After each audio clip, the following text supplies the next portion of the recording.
บายดีวันนี้ก็จะมาเฮ็ดเวียกตามเคยเนาะก็คือไอ้สอนก็จะมาเล่นเฮ็ดเวียกคือเก่าแหละแล้วก็ก่อนเฮ็ดเวียก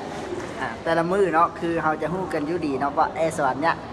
จำหน่ายอาหารเสริมเกี่ยวกับการดูแลสุขภาพเป็นเครื่องดื่มให้พลังงานเนาะให้พลังงานเกี่ยวกับเครื่องดื่ม Energy เนาะ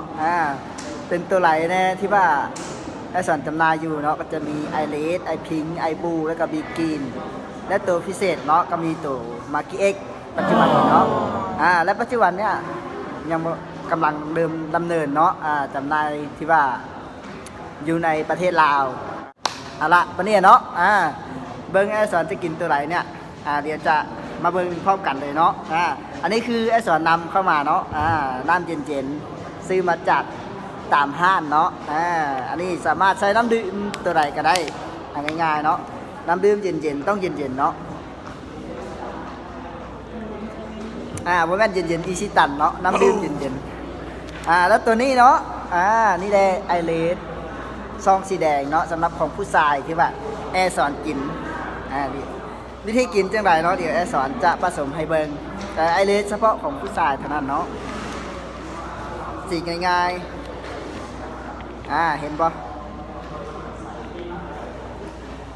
นี่แล้วก็ทีใส่น้ำประมาณนี้เลยเนาะทีใส่นี่มันจะละลายในน้ำเนาะมันจะละลายในน้ำละลายในน้ำดีถ้าว่าเป็นน้ำอุ่นมันจะละลายดีเนาะแต่ว่ามันจะบวแซ่บมันจะเสียรสชาติเนาะสว่าใส่น้ำเย็นๆเนี่ยมันจะแซ่บรสชาติมันจะดีอันนี้ขนาดยังบ่ทันได้เขย่าเนาะมันยังละลายละแต่ถ้าว่าเขาจะกินแท้ๆเนี่ยเขาเขย่าเนาะเพราะว่าเนี่ยมันจะมีมะลุกกองอยู่ในพืชเนี่ยเขาเขย่ามันจะเห็นให้มันละลายเนาะมันละลายมันเลยมันจะมีกากใยอาหารที่ว่าช่วยเกี่ยวกับการบำรุงผิวพรรณบำรุงดูแลเกี่ยวกับผู้ชายเนาะเห็นได้มีความสดชื่นบำรุงเกี่ยวกับต่อมลูกหมากเอาง่ายๆคือให้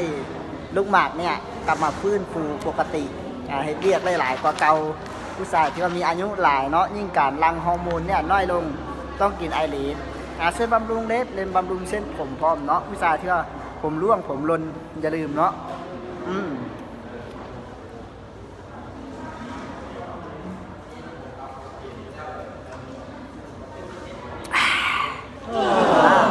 กินแล้วมันจะมีความสดชื่นขึ้นมาทันทีเนาะไอรีนเนาะสีแดงอย่าลืม